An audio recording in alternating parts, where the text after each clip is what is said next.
Yo，大家好，歡迎翻到嚟英國世界波頻道啊！咁今集我哋繼續嚟睇下啲花邊嘅轉會消息啊，同埋即係啲領隊有冇啲咩新工作啊等等啦。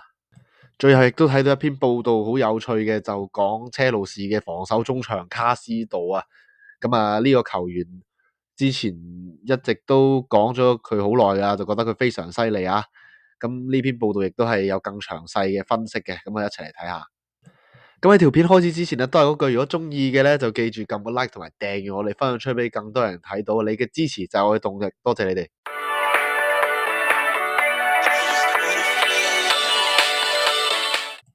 咁好啦，第一位球員要講嘅咧，就翻嚟基爾呢邊啊。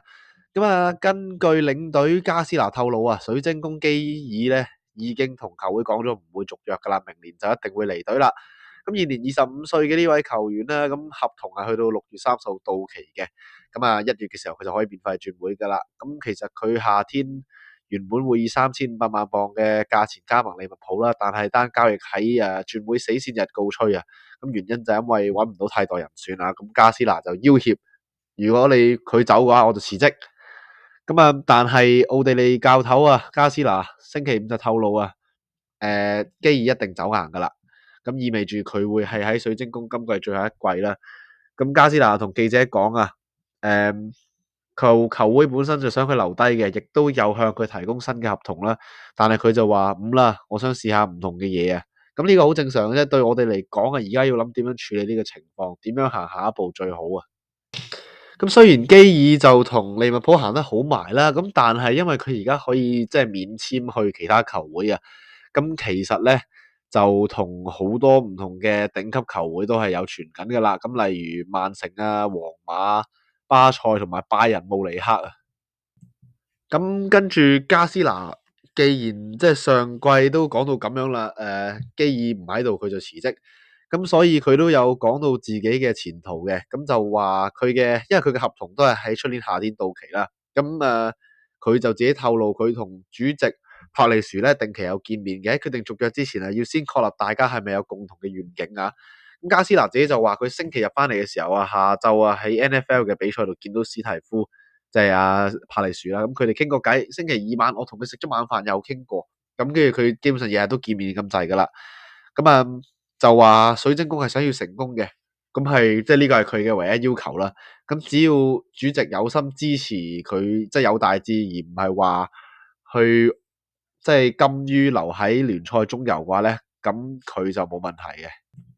咁加斯拿之前就即係成日傳曼聯啦，咁但係而家目前因為 Sir Jim 咧已經公開就支持艾摩廉啦，咁所以加斯拿去曼聯嘅機率係唔大嘅。好啦，利物浦方面啦，咁利物浦目前有一個好大嘅問題，就係佢哋嘅左路冇咗路易斯迪亞斯啦，咁加普就即係用到嘅，但係就冇路易斯迪亞斯嘅嗰種能力啊，咁所以目前啊，根據西班牙媒體報道咧，利物浦可能嘗試喺下個夏天將畢爾包嘅前鋒尼哥威廉斯啊帶嚟晏菲路啊。咁啊，力高威廉斯咧就係啲西班牙國家隊嘅鐵腳啦。咁佢嘅作用啊，可能係重要過爺馬添噶吓。咁啊，巴塞就嘗試喺夏天叫過佢過嚟啦。咁但係最後就俾人背刺啦。咁誰對誰錯就唔知啦。咁亦都唔多作評論啦，都講過啦。咁啊，威廉斯喺24-25球季各項賽事上陣45場入11個波，有7次助攻嘅。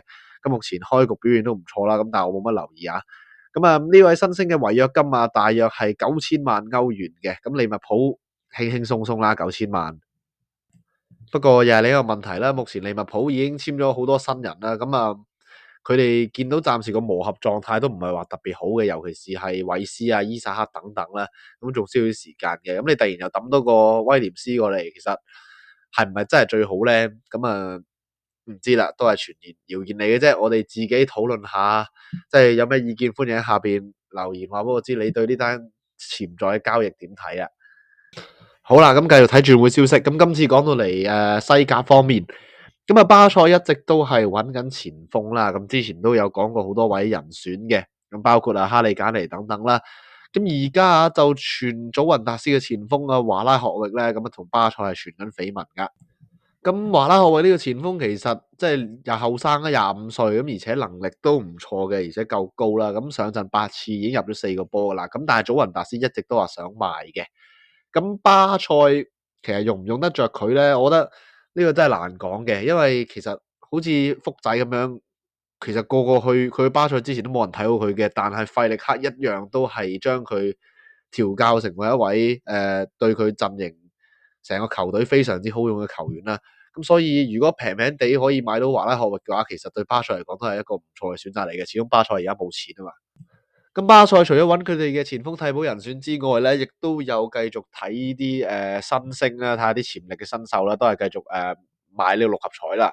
咁根據呢個德國嘅天空體育報導啊，賀芬咸同埋呢個科索沃國腳咧，阿斯拉尼同巴塞隆拿傳出緋聞啊。咁現年23歲呢個球員，咁佢喺今個球季咧都有一個唔錯嘅開局嘅，各項賽事7次上陣啦，入5個波，有2次助攻啊。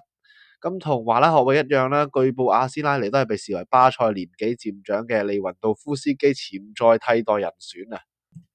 咁呢個前鋒啊係有解約條款㗎吓，咁合同就寫到明啊，出年夏天咧係有解約金嘅，咁巴塞收到風㗎啦，幾錢就唔知啦，都冇乜太多嘅資料嘅，咁所以有呢個咁嘅解約金，所以佢會轉會去歐洲嘅頂級球會，完全係計劃之內㗎啦。咁巴塞咧相信非常之想要佢啊。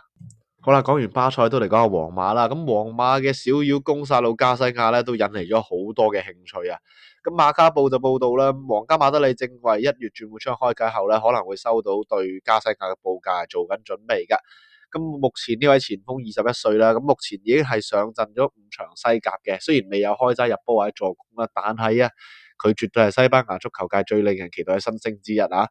咁啊，淨係個世冠盃嘅表現咧，都已經夠我哋期待噶啦。咁皇馬我覺得佢哋唔會賣嘅，即係我覺得佢哋起碼阿朗素咧係幾中意呢個球員㗎。咁而且目前問題就即係最多都係租出去嘅啫。咁目前皇馬問題就係佢哋有麥巴比啦、加西亞同埋 Endrick 3個前鋒啦。咁 Endrick 目前係完全係冇機會出場啦。咁好大機會係離隊或者租借啦。咁啊，加西亞應該就唔會離隊㗎啦。好啦，咁最後都要講下曼聯嘅消息嘅。咁啊，艾摩廉透露馬天尼斯嘅情況啦。咁啊，佢就話利申祖馬天尼斯咧都仲未係趕得切今個週末為曼聯上陣㗎。咁啊，呢位阿根廷後衞自從舊年2月膝頭韌帶傷咗之後咧，就冇再為紅魔鬼披過甲啦。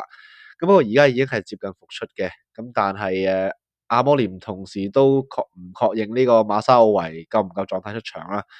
咁目前最有趣嘅一樣嘢就係即係曼聯嗰個中場嘅問題啦。咁所以係有傳啦，就話利山祖馬天尼斯咧係同時有機會被訓練成為一個防守中場嘅位置嘅。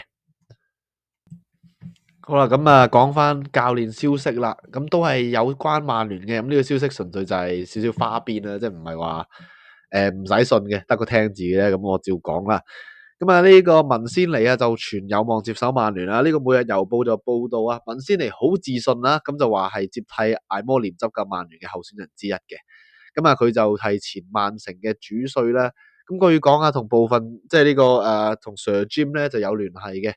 咁報紙就解釋就話啦，咁文仙尼咧驚人咁自己聲稱啊，就話如果曼聯炒咗艾摩廉咧，佢係好有可能成為接替人選嘅。咁艾摩廉因為紅魔鬼今季開局不濟啦，而備受壓力啊。咁佢喺最近對新特蘭贏波之前咧，亦承認如果成績再冇改善啊，佢挽救飯碗嘅時間就唔多噶啦。咁佢嘅言論係喺對賓福第一場痛苦敗仗之後發表噶啦。咁雖然係有嚟自英力士嘅人士保證啦，咁啊 Sir Jim 支持阿摩廉啦，咁我哋之前都講過噶啦，咁亦都會最少俾佢帶到去對季尾嘅。咁所以咧，即係呢個文仙尼就咁佢目前60歲啦，咁就執教過國際米蘭啊、新尼特、聖彼得堡、意大利同埋加拉塔沙雷等等嘅。咁即係經驗就有噶啦，但係即係慳啲啦。好，而另一位教練啊，就嚟又恢復翻工作啦，有機會就係啱啱俾韋斯咸炒咗嘅領隊嘅波特啊。咁波特啊，好有機會咧喺瑞典辭退湯馬臣之後啊，接手瑞典國家隊啊。咁啊，佢幾個禮拜之前先俾韋斯咸炒啦。咁但係呢位前白禮頓同車路士嘅領隊喺瑞典其實好有名氣㗎，咁好有機能，好有機會會得到新嘅席位啊。咁電訊報就報道啊，佢已經準備好透過出任瑞典新領隊啊，嘗試挽救國家隊晉身世界盃嘅機會啊。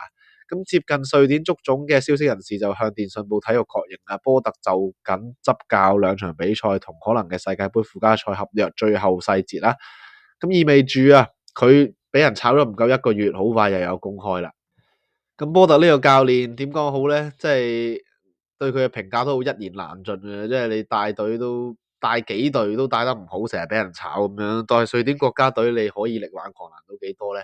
咁雖然瑞典係有好多即係潛力嘅人選啦，例如有基奧基利斯啊、伊薩克等等啦，咁但係波特用唔用到出嚟呢？咁佢喺韋斯咸都有個寶雲喺度嘅。好啦，講完啲轉會消息同埋啲搞笑花邊新聞啊，咁啊嚟睇下車路士嘅防守中場卡斯道嘅報道啊。咁喺車路士贏咗利物浦之後呢，咁就有個好明確嘅信息啊，就係卡斯道終於成為頂級嘅中場啦。咁其實呢個都唔係咩新聞嚟㗎，如果一路有睇開車路士或者有留意開卡斯道呢位球員嘅話呢，你都知道其實佢嘅表現呢一直都好出色嘅。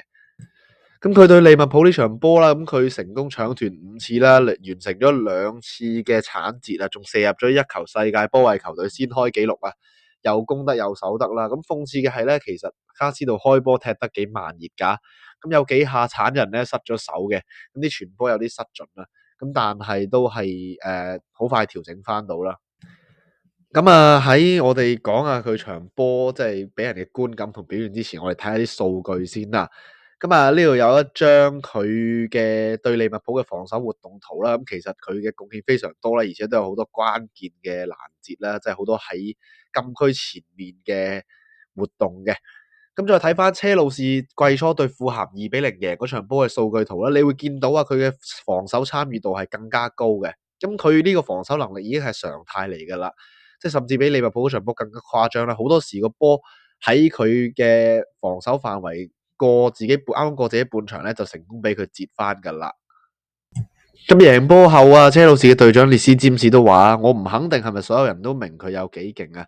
佢喺另一個層次踢緊波啊，而且無論對咩對手啊，卡斯道都係保持住咁高嘅水準嘅。咁啊，就俾人講笑就話啦，由呢個請幫下我啊，變成一個新簡迪啊！咁卡斯道自己都承認啦，咁由白禮頓天價過檔車路士咧，咁當時佢係拒絕咗利物浦之後嘅，咁開頭係好難捱嘅，即係始終你拒絕咗利物浦，跟住去車路士，咁而且你個價錢咁高，一定係表現一定俾人放大噶啦，你睇下韋斯啊咁樣，咁啊佢地標戰啊後備入替失咗8次波啊，犯咗個可以導致失波嘅錯誤啦，最後仲輸咗個12碼，令到韋斯咸啊射成3-1嘅。咁佢自己就話開頭對佢嚟講好難啊，咁啊頭先都話啦，喺大球會身價高，場場波都一定要贏啊。咁卡斯道喺地標戰大約1年後咧，喺記者會上面咁講嘅，對我嚟講真係好難，因為我喺白禮頓嗰陣啊壓力冇咁大啊，車路士唔同啊，我感到好大壓力啦。咁因為你都知呢間球會嘅歷史同埋以前有個咩球星，好多身邊嘅人幫咗我。前領隊普捷天奴啊，同佢班教練團隊，當我覺得自己唔再係以前嗰個摩西斯嘅時候啊，佢哋喺度支持我。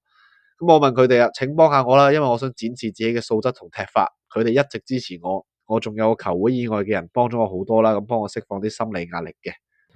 咁啊，都講過好多次㗎，即係佢嘅進步啊，佢球場上嘅表現啦。咁講有時就未必話咁直觀，可以即係你當我吹水啦。咁有啲嘢數據係唔會呃人嘅。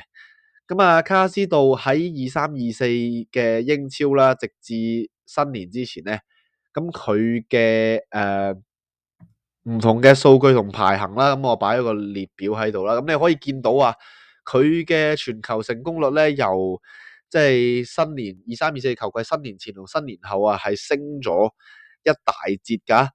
咁跟住嗰個攔截亦都係升咗好多啦，直接係升咗一個完全嘅檔次啊！即係你見佢啲數據全部都係去到名列前茅㗎啦，開始。咁而24-25球季啊，再更加變成咗另一個球員啦，再進化咗啊！佢呢個數據啊，已經係甚至可以被作為一個聯賽最佳嘅後腰嚟做評價噶啦。即係你見到佢傳球成功率係排名第4啊，跟住攔截啊兩個都係第1嘅。跟住但係呢個 possession one 就由1變咗8啦，咁而對抗嘅排名都係差咗嘅。咁呢個有唔同嘅因素啦，一來可能佢嗰個戰術嘅核心唔同咗啦，或者佢嘅重點唔同咗啦，而且英超喺呢兩個球季亦都係買咗好多唔同賽區最好強嘅選手過嚟啊，咁所以變咗競爭其實係大咗嘅，但係你見到佢都 keep 得非常之好啊。咁喺上個賽季尾咧，車路士就贏咗呢個歐協聯嘅冠軍啦，贏咗貝迪斯啊。咁喺 TNT Sports 嘅評述嘅前車路士球員祖高爾同埋史迪威咧，都對卡斯道讚不絕口啊。咁就話佢真係好出色啊！佢頂住個天價轉會費加盟啦。咁一開始啊，其實有少少覺得好似已經係壓垮咗佢嘅。咁因為有啲球員去到新嘅球會有額外嘅責任，就會嘗試做一啲唔係自己嘅嘢啊，咁令到咧就破壞咗佢原本嘅踢法，變得受到更多批評啊！咁啊喺兩個禁區之間咧，卡斯道就係聯賽最佳中場啊！咁又可以破壞對方進攻，搶到一啲唔應該搶到嘅波啦，而且仲可以穿透防線傳波啊！佢係我見過最似簡迪嘅球員啊，而且佢只會越嚟越好。即係你睇車路士踢波咧，無論佢哋即係防線幾廢啊，或者後防嗰度幾唔知發生咩事咧，卡斯道永遠都係做緊佢做嘅嘢嘅，即係冇我好未見過佢狀態真係差到話佢係一個缺口或者係一個弱點咁樣咯，佢永遠都係勁勁要咁做緊自己嘢，間唔中啊轟一球世界波後上嚟。咁啊，報道亦都話啦，點解啊而家先咁多讚賞咧？咁車路士喺領隊馬列斯卡嘅領隊下咧，一直都係支極唔穩定嘅球隊啦，一時踢到曉飛，一時又失準到激死人啦。咁喺一片混亂之中啊，卡斯道一直都係非常之穩定啊。咁所以咧呢方面一直冇變啦。今季同上季數據比較證明咗呢樣嘢噶啦。咁進步係有嘅。咁啊，佢喺倫敦頭兩季啊，踢咗73場英超，就入咗2個波啊。今季7場英超已經入咗3個波啦。咁啊，包括對利物浦嘅個炮彈式射門啦。咁佢啊就由淨係防守非常穩陣嘅後腰咧，而家變成咗有攻得有守得嘅中場。咁我雖然唔係話啲咩車路士球迷啦，但係車路士今季係即係雖然個表現係浮浮沉沉啦，但係佢哋有咩艾斯特華奧喺陣中啊，又有卡斯道都非常之令人值得留意嘅，而且我都非常之中意帕杜尼圖呢個球員啦。咁所以我哋都會密切留意住車路士嘅。咁好啦，今集時間差唔多啦，多謝你嘅收睇，我哋下集再見，拜拜。